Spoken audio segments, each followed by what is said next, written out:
Hello అండి, పచ్చిరేటు బిర్యానీ చేస్తున్నానండి. నేను ఎలా చేస్తానో చూపిస్తాను. ముందుగా నేను ఫ్రై చేసుకుని ఆ తర్వాత అయితే నేను బిర్యానీలో వేస్తానండి. అలా అయితే రై చప్పగా ఉండకుండా బాగుంటుంది. ముందుగా కొంచెం ఆయిల్ పోసుకోవాలి. ఇందులో కాస్త అల్లం వెల్లిపాయ పేస్ట్ ముందుగా వేపేసుకోవాలండి.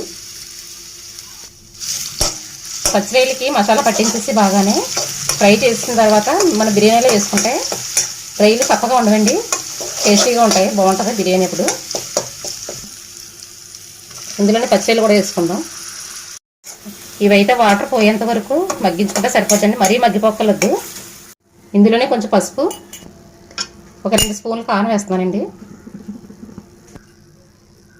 1 స్పూన్ గరం మసాలా, 1 స్పూన్ ధనియాలు జీలకర్ర పొడి అండి. సాల్ట్ అయితే కొద్దిగానే వేస్తున్నాను, మళ్ళీ బిర్యానీలో వేస్తాం కదా. ఇవైతే హైలో పెట్టి ఈ వాటర్ పోయేంత వరకు మగ్గించుకుంటే సరిపోద్దండి.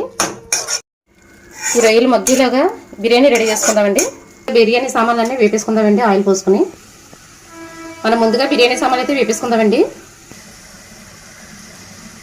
ఒక 1/2 కేజీ రైస్ చేస్తున్నానండి నేను.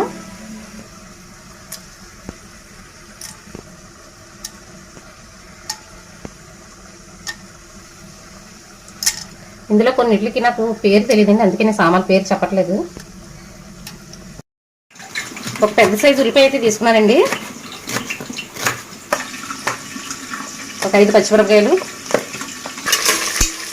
ఇవైతే బాగా వేపేసుకోవాలి. పచ్చిరేలు ఈ విధంగా అయితే ఇంకా దగ్గరికి వేపేసుకోవాలండి. వేయించేసుకున్న తర్వాత బిర్యానీ ఉడికేటప్పుడు వేసుకుంటే బాగుంటుంది.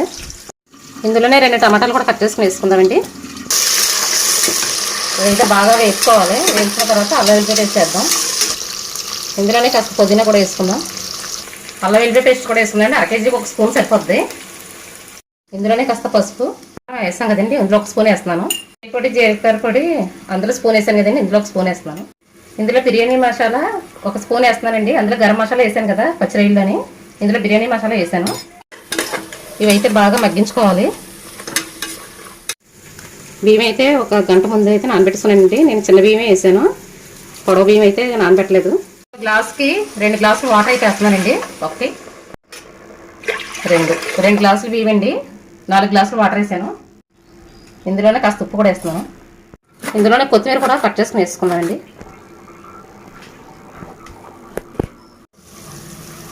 వాటర్ అయితే మరిగిందండి, దీంట్లో రైస్ అయితే వేసుకుందాం.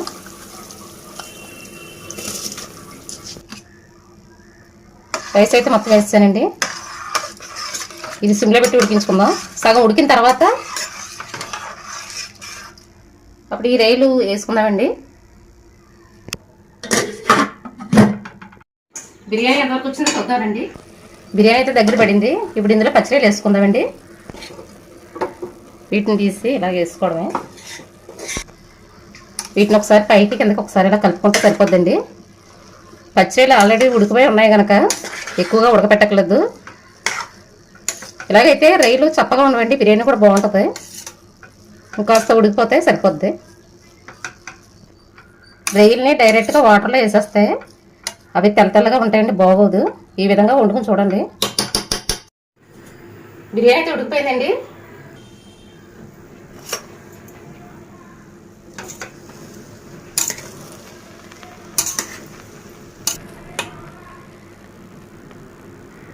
ఇదిగోండి రైలు అయితే ఇలా వస్తాయి, కూరలో ఉడికినట్టుగా ఉంటాయండి, తెల్లగా లేకుండా.